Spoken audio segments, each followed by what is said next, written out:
நம்ம எல்லாத்தையுமே குறைகள் இல்லாமல் இல்லை, குற்றங்கள் இல்லாமல் இல்லை, கஷ்டங்கள் இல்லாமல் இல்லை.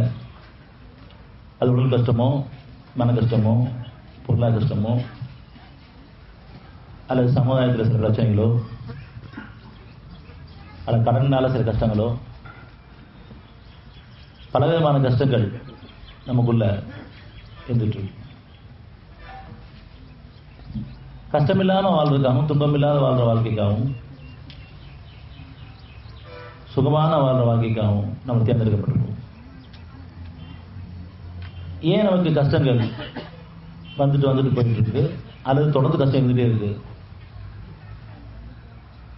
ஏதோ ஒரு விதமான கஷ்டம், மறைவாகவோ வெளிப்படையாகவோ, சிறிதோ பெரியதோ, நம்ம எல்லாருக்குமே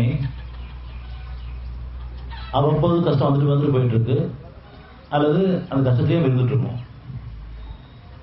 சில நன்மைகளோட, ஆனால் அந்த நன்மை உணராமல் கஷ்டத்தை மட்டுமே நம்ம உணர்ந்துக்கிட்டு நிராசைப்பட்டவங்களா கவலையோடையும், பயத்தோடையும், விரக்தியோடையும், இறைவனை பற்றியே ஆதங்கத்தோடையும், மனிதர் மீது குற்றங்குறையோடையும் நம்ம நிலைப்பாடு இருந்துச்சு.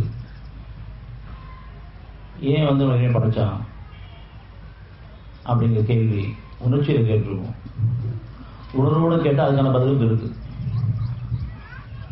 ஆனால் உணர்ச்சியில கேட்குறோம். அவன்கிட்டையும் நம்ம சண்டை போடுற அளவுக்கு, கோவப்படுற அளவுக்கு, நம்மளை சுற்றி நிகழ்வுகளில் நம்ம பாதிக்கப்பட்டு அதில் இறைவன்கிட்டையும் நம்ம கோச்சிக்கிற மாதிரியும், அவன்கிட்ட சண்டை போடுற மாதிரியும், அவன் மேலே ஆதரவு இருக்கிற மாதிரியும் நம்ம நிலைப்பாடு இருப்பதன் காரணமாக பணிவு நமக்கு வரல. மனசாட்சியுடைய தீர்ப்புக்கு நம்ம பண்ணல, வேதத்துடைய தீர்ப்புக்கு நம்ம பண்ணல. நன்மைகளும் தீமையும் மாறி மாறி வந்துட்டு இருக்கும்போது தீமைகள் அதிகமாக இருக்குது, நன்மை அப்பப்போ கிடைச்சிட்டு இருக்கு. அந்த நன்மை என்னன்னு சொன்னால் எவ்வளோ அருளை கொண்டு, அவனுக்கு கருணை கொண்டு, தூக்கம். எவ்வளோதான் மனசில் கஷ்டம் இருந்தாலும் சரி, பிரச்சனை இருந்தாலும் சரி, கவலை இருந்தாலும் சரி, துன்பங்கள் இருந்தாலும் சரி, பகலையோ அல்லது இரவு நேரங்களையோ கொஞ்ச நேரம் தூக்கம் கிடைக்குது. அந்த தூக்கத்தில் முடிச்சு பார்க்கும்போது அவ்வளோ மனசு அமைதியாக இருக்குது. இது அவனுடைய அருட்கொடை.